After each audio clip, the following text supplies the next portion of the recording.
जय बोले पारसनाथ भगवान की गुरु वंदना करेंगे।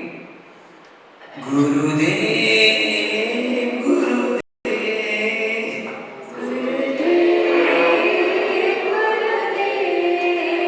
गुरुदेव गुरुदेव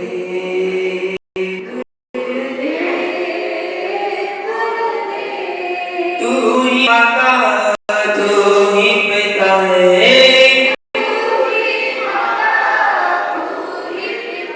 तू ही माता तू ही पिता है,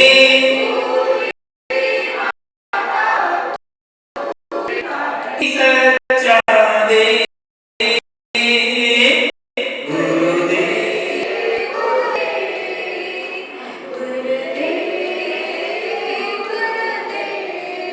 हे अंतर्यामी जग के स्वामी,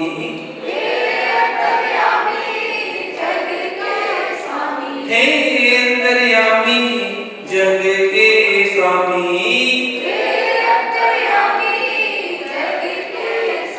तेरा ही सच्चा पेश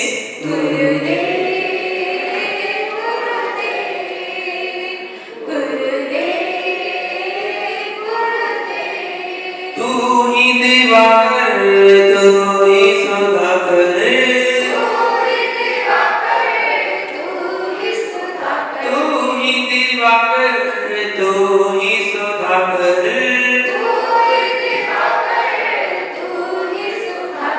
तुझ में राग न द्वेष,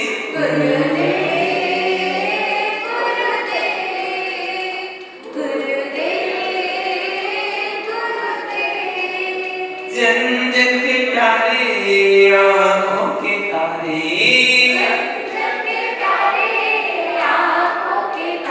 जन जन के प्यारे गुरुवर हमारे,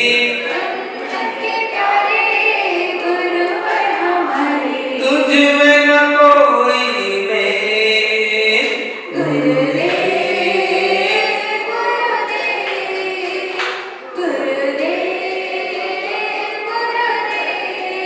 गुरुवर आना पार लगाना,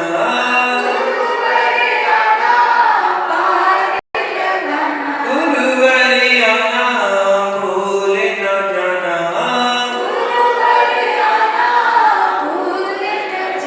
चाहे हो कोई देश,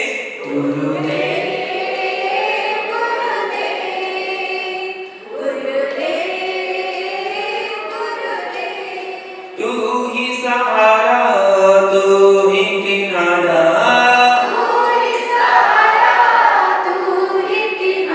तू ही सहारा तू ही किनारा,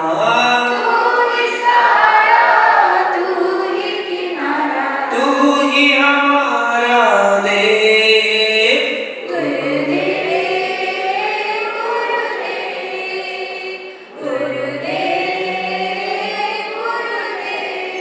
तू ही आदि सागर में कीर्ति,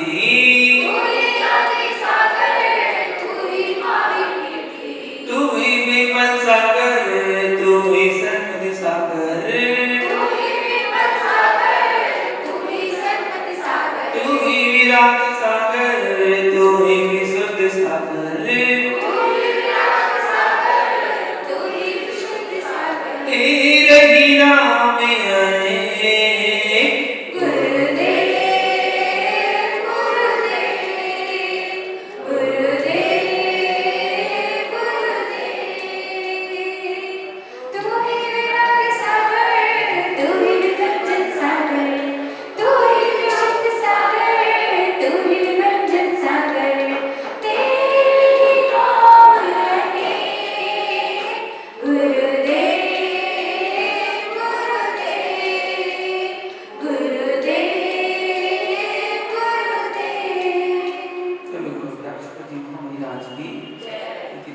सभी लोग हे भगवान आज दिन भर में हमारे द्वारा जाने अनजाने में हमारे मूल गुणों में, हमारे उत्तर गुणों में, हमारे कर्तव्यों में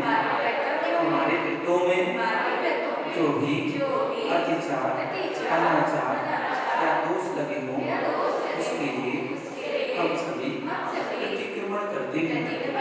हमारे द्वारा आज दिन भर में जो भी एक इंद्रिय, दो इंद्रिय, तीन इंद्रिय, चार इंद्रिय, पंच इंद्रिय, जीवों की मन वचन काय से कृत कार्य अनुमोदना से विराधना हो गई हो तो उसके लिए हम सभी क्षमा मांगते हैं।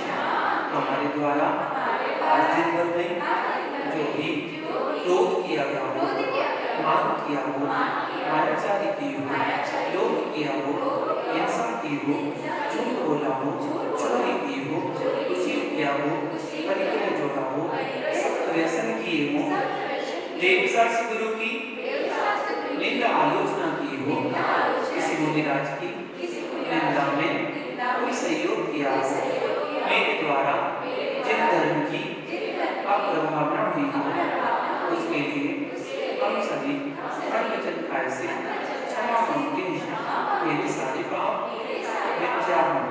हे भगवान, आज दिन भर में मेरे द्वारा खाने में, पीने में, चलने में, फिरने में, उठने में, बैठने में, सोने में, बोलने में, घर के काम करने में यदि किसी जीव को दुख हुआ हो, कष्ट हुआ हो, पीड़ा हुई हो, वेदना पहुंची हो, कष्ट हुआ हो, उसके लिए हम सभी मन वचन काय से सभी जीवों से क्षमा मांगते हैं। सभी जीव हमें क्षमा करें, हम भी सभी जीवों को क्षमा करते हैं। तस्मिच्छामि दुक्कडम, तस्मिच्छामि दुक्कडम, तस्मिच्छामि दुक्कडम। भगवान को नमस्ते देवादिदेव भगवान, नमोस्तु नमोस्तु नमोस्तु हे वितरागी भगवान, नमोस्तु नमोस्तु नमोस्तु आई देव विराजमान तीन करोड़ करोड़ निरागे चरणों में हमारा बारंबार नमोस्तु नमोस्तु नमोस्तु नमोस्तु नमोस्तु नमोस्तु परम पूज्य पाध्याय श्री वीरेंद्र सागर जी महाराज को हमारा बारंबार नमोस्तु नमोस्तु नमोस्तु परम पूज्य श्रमण श्री विश्वजीत सागर जी महाराज को हमारा बारंबार नमोस्तु नमोस्तु नमोस्तु। आपस में सभी लोग भगवान की जय भगवान की जय जय जय चलो प्रभु भगवान की जय जय जय वासुदेव भगवान की जय जय जय चांदीनाथ भगवान की जय जय जय नेमीनाथ भगवान की जय जय जय पारसनाथ भगवान की जय जय जय महावीर भगवान की जय जय जय गुरुवीर सागर जी महाराज की जय जय जय गुरुवीर सागर जी महाराज की जय जय जय सागर विश्वधर की जय जय जय निरंजन सागर जी महाराज की जय जय जय समस्त मुनि संघ की जय जय जय। जिसको आगे बात करा करिएगा, द्वारका नगरी की भस्म होने में कौन सा व्यसन कारण बना, उस व्यसन का नाम बताना है। कौन सा व्यसन कारण बना? हाँ, नमस्ते गुरुदेव। शराब शराब आगे से शराब के सेवन से। अच्छा, हमें शराब को देखने से देखो सही जवाब। दादी दादी का नाम क्या था? तो नए जमाने का नाम बताओ, उस समय रहा दादी का नाम। अरे मैं भी तुमको पता है, मैं भी तो नहीं बताई। आपकी पहचान की थी? पहचान की थी? मैं बहन का नाम नहीं पूछ रहा, दादी का नाम पूछ रहा हूँ। गलत जवाब। प्रीति प्रीति, प्रीति आगे प्रीति, प्रीति जिंदा बनी। बिल्कुल सही जवाब। आपको बताना है महावीर भगवान का प्रथम आहार किसके घर पर हुआ था? किसके यहाँ पर हुआ था? महावीर का प्रथम आहार, मुनि बनने के बाद उनका प्रथम आहार किसके यहाँ हुआ था? कुल कुल राजा के राजा कुल राजा कुल कुल राजा तो नहीं,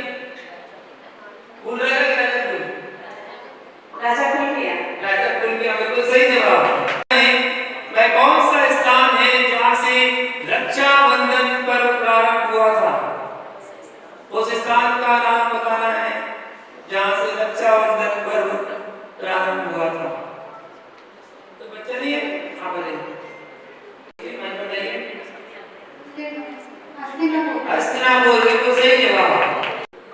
आपको बताना है द्वारपति भूपति के ताई रोक रहे देखन दे नाही। यह उपमा किस कर्म के लिए दी गई है? कर्म का नाम बताना है।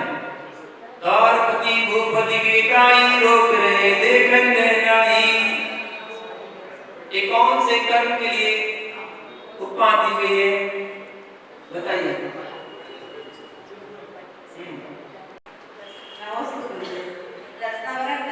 बिल्कुल सही जवाब। पूछ रहा हूं, आपको बताना है भारत का सबसे ज्यादा क्षेत्रफल वाला राज्य कौन सा है? इसमें सबसे ज्यादा क्षेत्रफल है, उस राज्य का नाम बताइएगा। बताइए पंडित जी। बोला करें क्षेत्र को मध्य प्रदेश। मध्य प्रदेश, बिल्कुल सही जवाब। हाँ बताइएगा, विश्व में सर्वाधिक मांस का उत्पादन कौन से देश से होता है? विश्व में सर्वाधिक मांस का उत्पादन कौन से देश से होता है? तो देश का नाम बताइएगा। रविंद्र जी बता रहे बिना ऑप्शन की, क्या बात है, आपको रविंद्र जी सारे आंसर आ रहे हैं। माइक पे बताओ।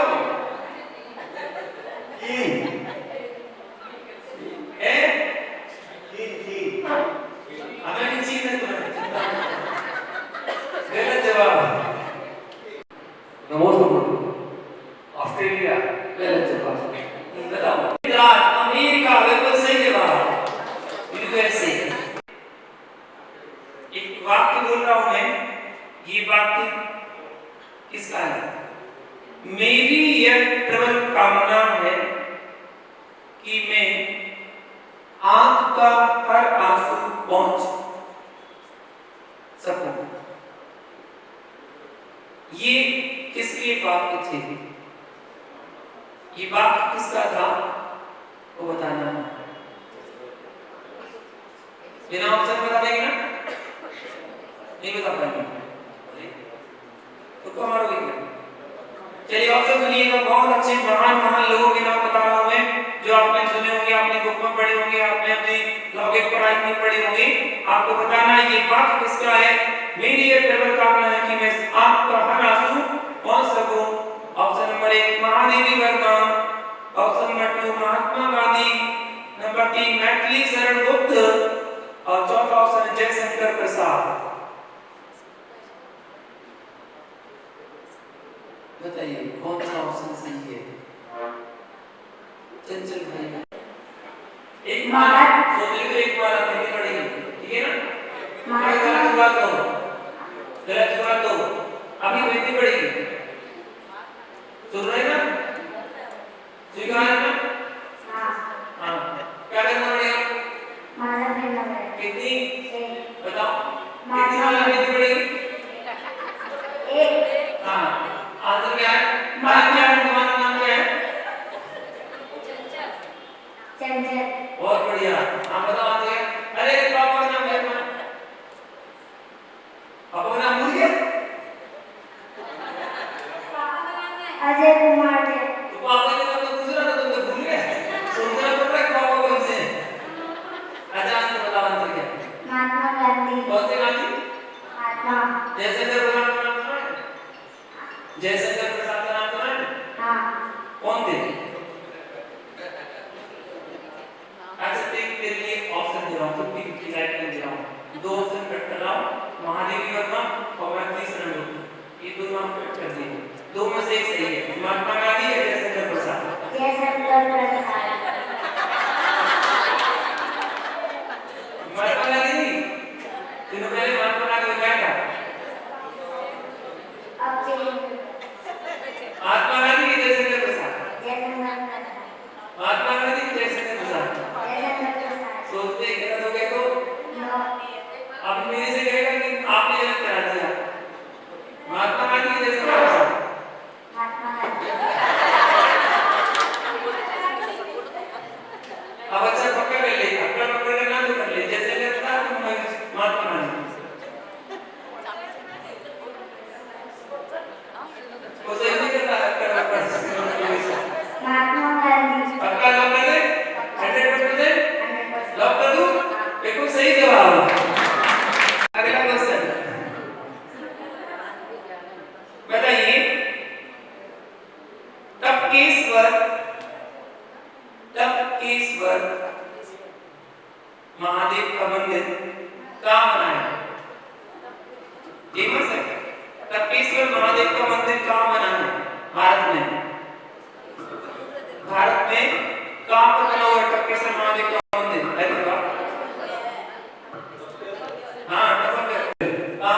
उज्जैन।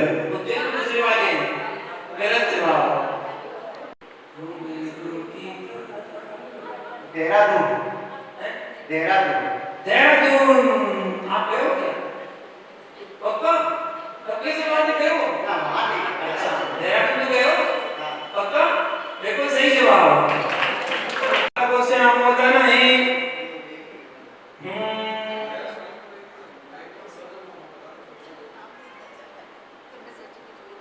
आचार सार ग्रंथ के रचयिता का नाम क्या है? आचार सार, ये ग्रंथ है आचार सार, उस ग्रंथ के रचयिता कौन है? उनका नाम क्या है? ऑप्शन नंबर 1 आचार्य वीर नंदी जी मुनिराज। ऑप्शन नंबर 2 आचार्य कनक नंदी जी मुनिराज। नंबर 3 देव नंदी जी मुनिराज। नंबर 4 पदम नंदी जी मुनिराज। आचार्य सार ग्रंथ के रचयिता कौन है? नाम ही सुने। उसमें कहाँ से आए? उसमें कैसे आए? उसमें थोड़ी आए। ये तो अपने जैन धर्म का ग्रंथ है, हर चीज थोड़ी आ जाएगी। हाँ, यहाँ कोई बताने वाला? 4 ऑप्शन, 4 में से एक सही है। हाँ जी सोनू भाई। वीर नंदी जी, आचार्य कनक नंदी जी, आचार्य देव नंदी जी, आचार्य पदम नंदी जी। आचार्य पदम नंदी जी। आचार्य पदम नंदी जी। आचार्य पदम नंदी जी। बिल्कुल गलत जवाब। हाँ भाई। आचार्य वीर नंदी। आचार्य देव नंदी जी बिल्कुल आंसर गलत है। आपके पास 2 ऑप्शन। कनक नंदी जी महाराज। आपका पता। एक बार लॉक कर दे। एक बार में मुझे लॉक कर दो। बिल्कुल आंसर गलत है। चलिए अब आपका जीके का क्वेश्चन बताइए। देखिए आपको एक बात बताऊं, देव नंदी अभी के मुनिराज हैं, पदम नंदी अभी के हैं, कनक नंदी अभी के हैं, वीर नंदी पुराने हैं। तो जो अभी के मुनिराज है वो तो आचार्य सार ग्रंथ के नहीं, तो प्राचीन ग्रंथ है। एक ही आचार्य होते वीर नंदी, बस जैसे नाम बताया तुरंत वीर नंदी आंसर आना चाहिए था, लेकिन आप कह रहे हैं हमें नाम ही नहीं सुने, तो क्या कर सकते हैं। अगला क्वेश्चन आपको बताना है किन्हीं 5 आचार्यों के नाम बताइए जिनके नाम में नंदी शब्द लगा हो।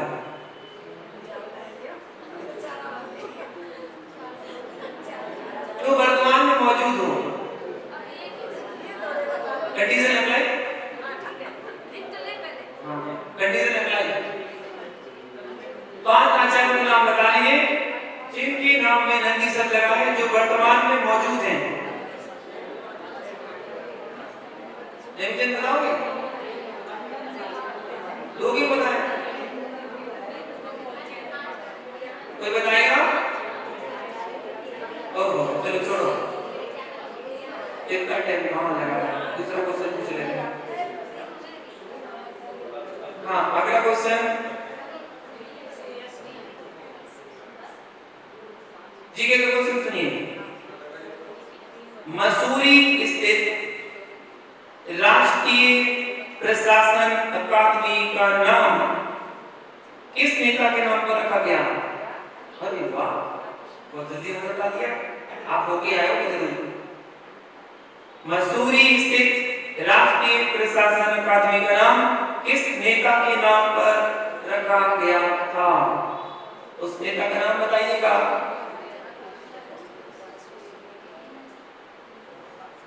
देखो सही जवाब लाल बहादुर शास्त्री जी के नाम पर।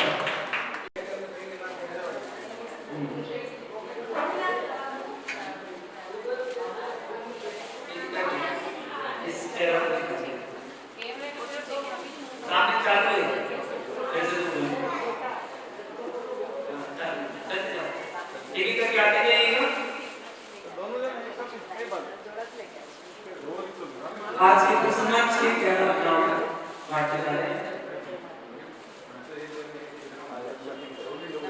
एक घर में एक लेकर यहाँ 2 मिल रहे क्या? चंचल गया वो एक करके ले लो, एक करके।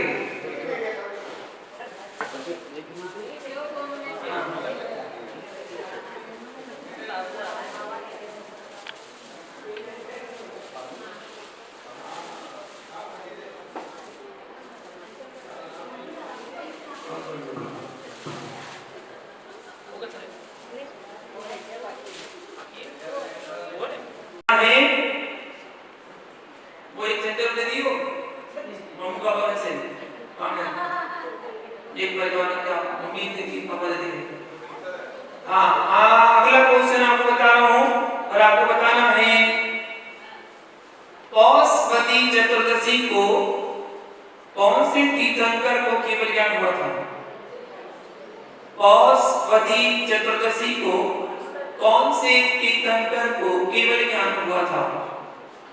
पौषवती चतुर्दशी। वाह जी, हिम्मत नहीं है आपको तो केवल ज्ञान नहीं आपने, बताओ कौन सा भगवान? महावीर भगवान। गलत जवाब। हाँ, और कोई बताए? पौषवती चतुर्दशी।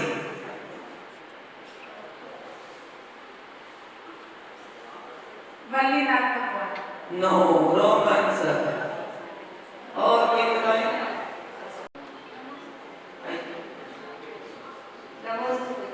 वासुदेव भगवान। नहीं, गलत जवाब।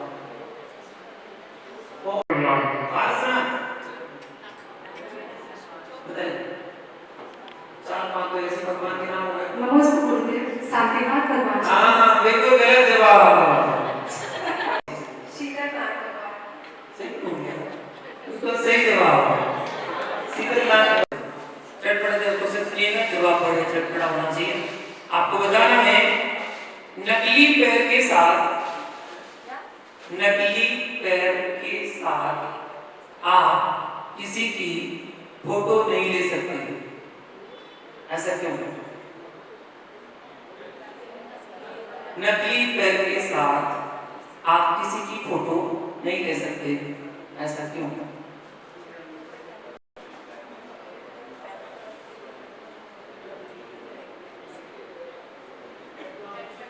और चटपटा क्वेश्चन है, चटपटा आंसर होना चाहिए।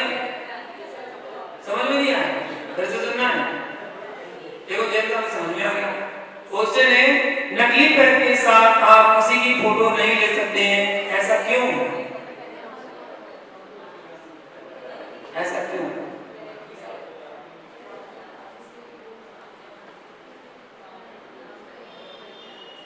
बताओ जैसा। तो कैमरा से ले लिया, ठीक हो सके। बिल्कुल सही जवाब। फोटो कैमरे से ली जाती है, नकली पैर से ली जाती है। लोग पहले इसलिए का पूछ लिया है। नमस्ते सर, मुझे सही है। अज्ञान भगवान के जो 4 प्राण हैं, वह कौन कौन से हैं? अरे प्राण के 4 प्राण कौन से हैं? 10 प्राण, 5 इंद्रियां हैं, 3 मन हैं, 1 आयु है, 1 स्वांशवास है। आयु प्राण जब तक उनकी अवस्था है तब तक आयु प्राण उनका रहेगा। श्वासोच्छ्वास जब तक उनकी सांस चल रही है तब तक उनका श्वास रहेगा। योग उनके तीनों समाप्त हो चुके हैं। योग में कायकल्प है उनका, क्योंकि शरीर उनके पास है। आपको पता है तो पूछ रहा करिए, आप सारे करते हैं। हाँ मतलब मैं परीक्षा ले रही हो क्या? पता है कि हाँ। मेरे को बस उसमें कंफ्यूजन है, 5 इंद्रियों में कि 5 इंद्रियां खत्म हो गई है, कि ये काय में 2 काय है कि 5 इंद्रियों में से एक? अरे ये कंफ्यूजन है। जैसा समाधान करिए हमारे, बताइए। जिनवाणी और निजवाणी के कुछ बताए थे तो क्लियर नहीं हुआ था। जिनवाणी और निजवाणी, जिन मतलब जिनेंद्र भगवान की वाणी। तो जिनेंद्र भगवान की वाणी को द्वादशाक रूप में उनकी विद्रोही खिली, और जिसको द्वादशाक रूप में गणधरों ने गुंथित किया, बताया और आचार्यों को शास्त्रों में लिपिबद्ध किया, वो जिनवाणी है, जो परंपरा से भगवान की वाणी ही है, शास्त्रों में लिखी गई है। निजवाणी को कहलाती है जो अपनी वाणी, भगवान के प्रति हम भक्ति करते हैं, वो अपनी वाणी है। हम स्तुति लिखते हैं, अपनी वाणी। हम चालीसा लिखते हैं, अपनी वाणी। भगवान ने चालीसा नहीं बताया, भगवान ने आरती नहीं बताई, भगवान ने कोई पूजा नहीं बताई कि आप हमारी पूजा करो। तो 24वीं पूजा में जिनवाणी में जो जो लिखा हुआ है ना, आपकी पुस्तक, जिस पुस्तक का नाम है जिनवाणी, वो पुस्तक का नाम जिनवाणी है, यथार्थ में जिनवाणी नहीं है, वो तो संकलन है। यहाँ गांव की विद्वानों की, कवियों की पूजाओं का संकलन कर दिया और उस पुस्तक का नाम रख दिया जिनवाणी। तो वो जिनवाणी नहीं है। उसके अंदर यदि कोई आगम संबंध सूत्र ग्रंथ हो, उसको जिनवाणी कह सकते हैं, लेकिन मतलब तत्वार्थ सूत्र को जिनवाणी जिनवाणी है। और भक्तामर जी, भक्तामर स्तुति है, भगवान की आदिनाथ भगवान की स्तुति है, उसको जिनवाणी नहीं कहा जाता। जिनवाणी मतलब जिनेंद्र भगवान की वाणी। भगवान का भी अपनी स्तुति नहीं बताते, भगवान का तो हमारा चिंतन है कि हमने भगवान की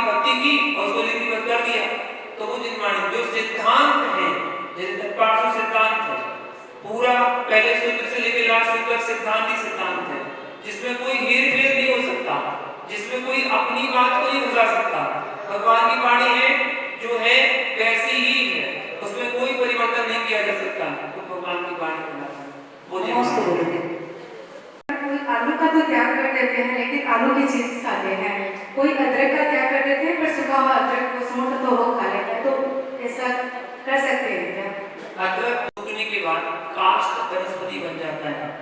अदरक को उबाल कर नहीं सुखाया जाता, अदरक ऐसे ही सूख जाता है, प्राकृतिक क्रिया है उसकी। दूध में डाला जाए तो अदरक सूख जाता है। सूखने के बाद उसमें रेशे निकलना शुरू हो जाते हैं, वो रेशा निकलना ही वनस्पति का प्रतीक है। काष्ठ वनस्पति मतलब कठोर वनस्पति, लकड़ी जैसी हो जाती है, तो उसको औषधि के रूप में, सौंठ के रूप में ले सकते हैं, सौंठ बनी हो तो ले सकते हैं, लेकिन अदरक जब गीला होता है तब नहीं ले सकते। गीले अदरक में जमीगंध खाने का दोष लगेगा। और आलू को बिना उबाल के सुखाया नहीं जा सकता, आलू को पहले उबालेंगे फिर उसकी चिप्स बना के और सुखा देंगे, तो वो आलू जमीगंध के अंतर्गत आएगा, चाहे वो चिप्स खाएं चाहे आलू खाएं, उसमें वही दोष लगेगा। आलू को अगर डायरेक्ट सुखाने की कोशिश करेंगे वो सड़ जाएगा, तो वो आलू खाने योग्य नहीं है। लेकिन अदरक सूखने के बाद जब सौंठ बन जाती है, काष्ठ वनस्पति बन जाती है, तो उसको औषधि के रूप में या की चाय वगैरह लेके हैं तो उसमें आदि उसमें दे सकते हैं। ऐसी हल्दी जब गीली हल्दी होती है वो जमीकंद में है, और जब वो सूख जाएगी तो वनस्पति हो जाएगी काष्ठ वनस्पति, तो काष्ठ वनस्पति को इस कंस को लिया जा सकता है। लहसुन और प्याज भी सूख जाता है, नहीं सूख सकते, लहसुन सुखाते हैं, सड़ जाते हैं, उसको सुखाओगे तो सड़ जाएंगे, जितना सुखाने की कोशिश करोगे वो सड़ जाते हैं, बदबू आने लगेगी उसमें। लहसुन का सुखा के पाउडर बनाते हैं, इससे पता है। तो वो भी जमीकंद है, वो जमीकंद और जमीकंद के अंदर आता है, उसका कहीं उल्लेख ऐसा आगम में नहीं है, वो आगम केवल, लेकिन प्याज लहसुन इनका कोई उदाहरण नहीं आता कि उनको सुखाया जाए और उनकी वनस्पति बन जाए, ऐसा कोई उल्लेख नहीं है। ऐसा सुना तो है कि औषधि के रूप में लहसुन को सुखा के और प्रयोग होता है, तो अन्य मत में लेते हैं, हमारे यहाँ उसका उपयोग नहीं करते। नमस्ते नमस्ते नमस्ते। मेरी जिज्ञासा यह है कि आजकल दुनिया की पड़गांव की विधि छोटी क्यों होती जा रही है? पड़गांव की विधि छोटी क्यों होती जा रही है? पहले 40-50 साल पहले ये स्वामी नमोस्तु नमोस्तु कृष्णो आहार जन शुद्ध ये चलता था। अभी है स्वामी नमोस्तु नमोस्तु अत्यंत आ गए, अभी 200, 500, 1000 की बेट में स्वामी नमोस्तु नमोस्तु आ गए, तो ये प्रति छोटी क्यों होती जा रही है? आने वाले 40-50 साल में मिस्टर वेलकम स्टे मनस्सुद्धि वचन शुद्धि काया शुद्धि अहम स्वतः। आने वाले 50 साल में ऐसा ही होने वाला है, क्योंकि हमारे बच्चे हिंदी तो आती नहीं है और वो इंग्लिश सीखना पड़ेगा उन्हें, तो इंग्लिश में उन्हें पढ़ाना करना पड़ेगा, फिर आइए तुम्हारे मुनिराजों को इंग्लिश पढ़ना पड़ेगी। ऐसा नहीं है, सुनिए, ये तो केवल वैसी बात है, थोड़ी हंसी भी जरूरी है, ऐसा नहीं है। आज भी पड़गामन पूरा होता है और पूरा होकर ही बुलाया जाता है। जो मुनिराज तुरंत आगे खड़े हो जाते हैं तो श्रावक को बोलने का मौका ही नहीं मिलता, वो कहते हैं हे स्वामी नमोस्तु नमोस्तु, मुनिराज खड़े हो गए। अब वो कब बोले अत्र कब बोला जाता है? देखिए, मुनिराज गली के बाहर से दिख रहे हैं आपको, वो कब होता है? जब आप घर पे पड़गा रहे हैं। अब मंदिर से निकले हो, चौका आ गया, अब कहाँ जाए? घर पे पड़गा होता है, दूर से जहां से मुनिराज दिखना प्रारंभ हो जाए ना, तभी से श्रावक बोलता है हे स्वामी नमोस्तु नमोस्तु नमोस्तु। और कब तक बोलता है? जब तक बोले तब तक मुनिराज पास में नहीं आ जाएगा, पास तक बोलेगा। फिर मुनिराज जब उसकी चौकी की तरफ आने लगेंगे तब बोलेगा अत्र अत्र अत्र, मतलब आइए आइए आइए, ठीक है। फिर जब विधि मिल जाएगी उनकी तो बोले तिष्ठ तिष्ठ तिष्ठ, ठहरिए ठहरिए ठहरिए। उसके बाद मन शुद्धि, वचन शुद्धि, काय शुद्धि, आहार जल शुद्धि है। अभी कहाँ भजनशाला भोजनशाला, अभी परिक्रमा लगाएंगे, फिर उसके बाद अपनी भक्ति करेंगे, परिक्रमा लगाएंगे और परिक्रमा लगाने के बाद फिर बोलेंगे मन शुद्धि, वचन शुद्धि, काय शुद्धि, आहार जल शुद्धि, आहार सारा के लिए प्रस्थान कीजिए। रोड पर थोड़ी चौका लगा रखा है, रोड पर तो नहीं लगा ना, रोड पर कैसे बोलते हैं भोजनशाला प्रवेश कीजिए, आहारशाला प्रवेश कीजिए। अभी चौका अंदर है, अंदर में पहले घर में प्रवेश कराओ, फिर चौकी में प्रवेश कराओ, अलग अलग प्रवेश कराना होता है। तो अलग अलग प्रवेश करा के पहुंचते हैं तो विधि पूरी होती है, प्रदान पूरा होता है। वो कभी कभी ऐसा हो जाता है कमुनी का जाके खड़े हो गए तो ये स्वामी मुस्तु गई और हो गया काम। और हर जगह शुद्धि पूरी बोली जाती है। वो चासर डालेंगे तो शुद्धि बोलेंगे पूरी।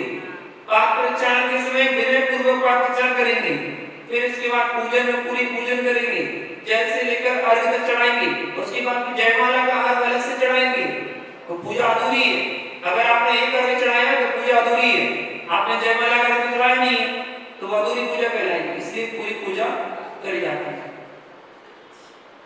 होता है उसको सूर्य की धूप में रखते हैं तो प्रासुक हो जाता है, धूप में रखने से प्रासुक हो जाता है। ठीक उसी प्रकार यदि जमीन कोई चीज है उसको यदि घंटा 2 घंटा 3 घंटा सूर्य की धूप में रखे तो उसी में जो निगोदीय जीव है, एकेंद्रीय जीव है, तो वो प्रासुक नहीं होता है क्या? आज तक तो हम मानो तो 48 मिनट में उसकी मर्यादा हो जाती है। अगर हमने उसको हल्का सौंफ लौंग का चूरा मिला दिया तो 6 घंटे के लिए प्रासुक हो गया। यदि हमने उसको हल्का गर्म कर दिया तो 12 घंटे के लिए प्रासुक हो गया, और उबाल दे दिया तो 24 घंटे के लिए प्रासुक हो गया। यही विधि हमने पढ़ी है।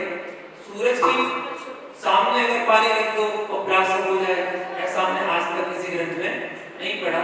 आपने कहीं पढ़ा हो तो ग्रंथ का नाम हम बता दें तो हम भी पढ़ लेंगे कि सूरज के सामने पानी प्रासुक हो जाता है, ऐसा नहीं होता। और जो जमीगत की बात है, निगोदीय जीव की बात है, तो ऐसा आगम में कहीं उल्लेख नहीं है कि सूर्य के सामने रखने से निगोदीय जीव प्रासुक हो जाएंगे और हम जमीगत को खा सकते हैं। ये ऐसा विधान आगम में नहीं है, इसलिए नहीं खा सकते। गुरुदेव मेरे जनरल क्वेश्चन है कि आज दिखावे के युग में लोग जहाँ अपने सगे भाई या अपने फैमिली में जरूरतमंद की मदद ना करके लोग दिखावटी या कुछ अपने नाम करने के लिए जो बोली वगैरह लेते हैं, तो अपने जैन धर्म के अनुसार दोनों में से ज्यादा जरूरी कौन सा है?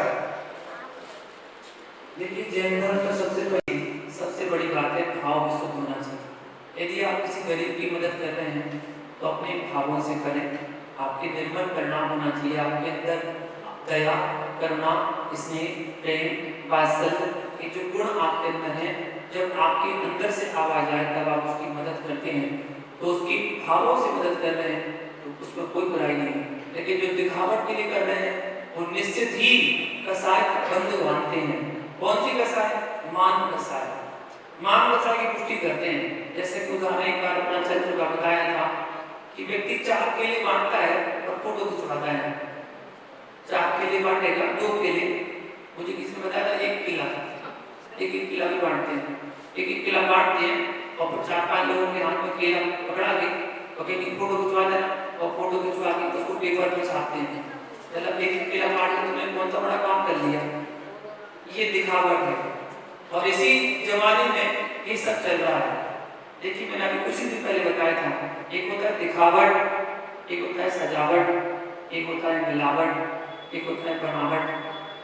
दिखावट, बनावट, सजावट, मिलावट, इसी में जिंदगी चल रही है। लोग इसी में फंसे हुए हैं, इसलिए जीवन में हो रही है गिरावट। इसलिए क्या हो रहा है? जीवन में गिरावट हो रही है, व्यक्ति गिरता जा रहा है, अपनी ही नजरों में गिर जाता है। दूसरे की तो छोड़ो, अपनी नजरों में जब वो सोचे ना कि ये मैंने क्या किया, तो अपनी नजरों में खुद गिर जाता है, इसलिए गिरावट हो रही है। तो दिखावट से हटकर अपने भावों की ओर आए। हम भावों से जो करना चाहें आप भावों से करें, उसमें कोई बुराई नहीं, कभी दिखावट नहीं करनी चाहिए। नमोस्तु गुरुदेव। बिना ब्रेक की गाड़ी से भी ज्यादा खतरनाक है बिना संयम की वाणी। तो हम अपनी वाणी को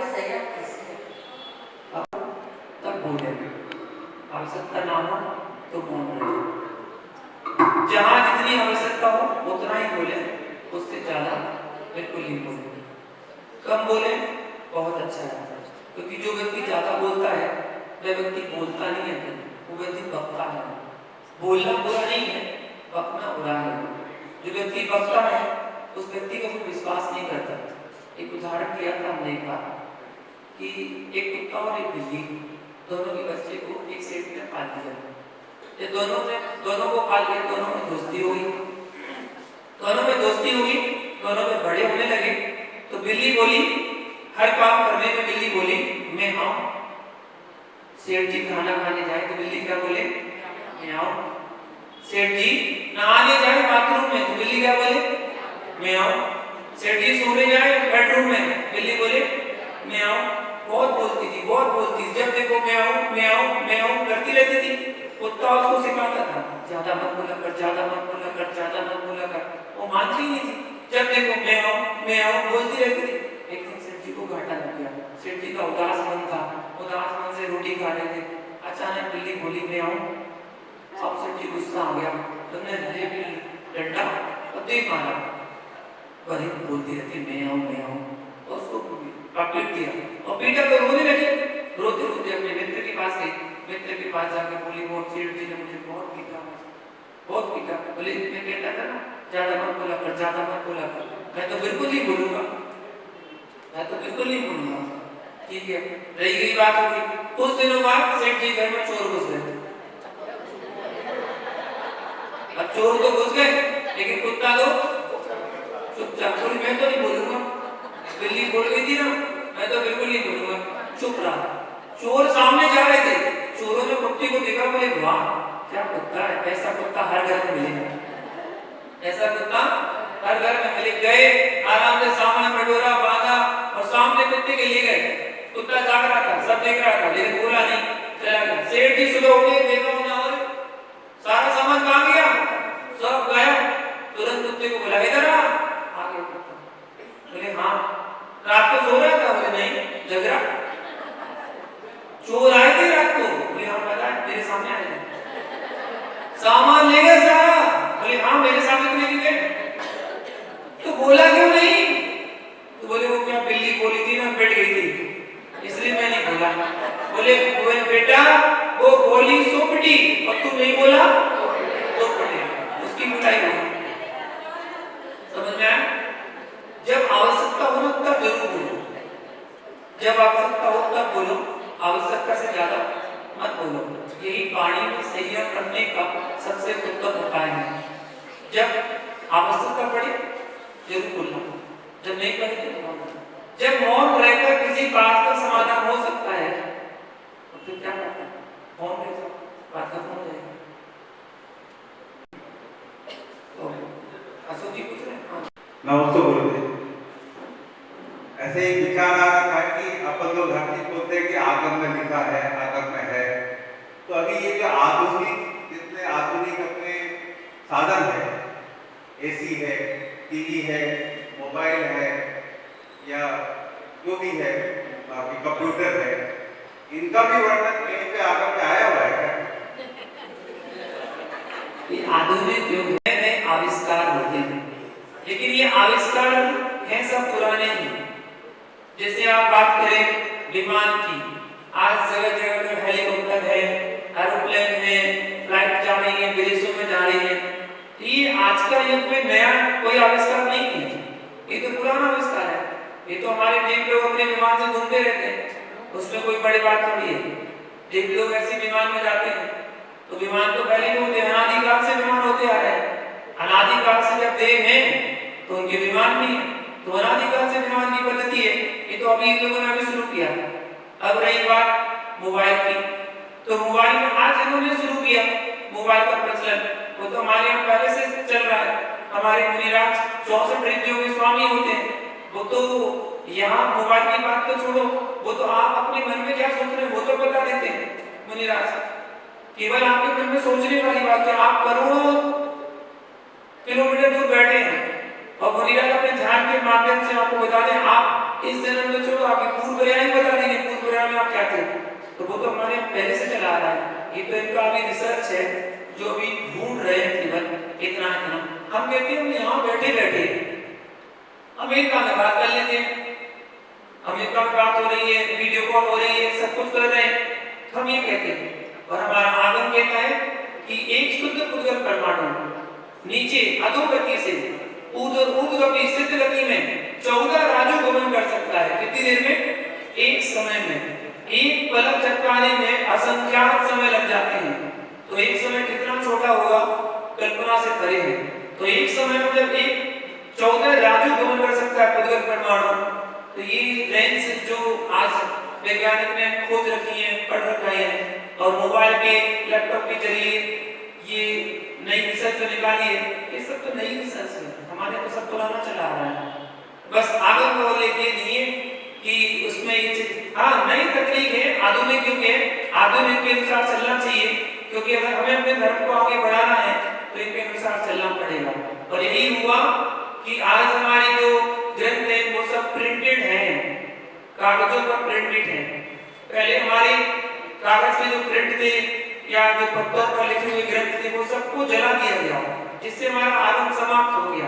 बहुत सारा आगम ग्रंथ समाप्त हो गया, लेकिन कुछ जो शेष हैं वो भी इतने हैं कि अपनी उम्र निकल जाएगी फिर भी अपन पढ़ नहीं पाएंगे। हो सकता है भविष्य में ऐसा कोई दूसरा राजा आए जो अपने धर्म का विध्वंसक हो, तो उसके लिए आज के आधुनिक युग में प्रवेश करके उन ग्रंथों का सुरक्षीकरण हो गया है, सुरक्षा कर दी गई थी। कैसे? उन सबको स्कैन करके और पूरा नेट पर अपलोड हो चुका है। तो अपने जितने भी ग्रंथ हैं, बड़े से बड़े कोई भी ग्रंथ, छोटा ग्रंथ बड़ा ग्रंथ, सारे के सारे ग्रंथ नेट पर अपलोड है, सब प्राप्त है। वहां से आप कभी भी उसका प्रिंट निकाल के द्वारा ग्रंथ छप सकता है, तो वो हमेशा के लिए सुरक्षित हो गया। जब तक नेट की दुनिया रहेगी तब तक हमारे ग्रंथ सुरक्षित रहेंगे।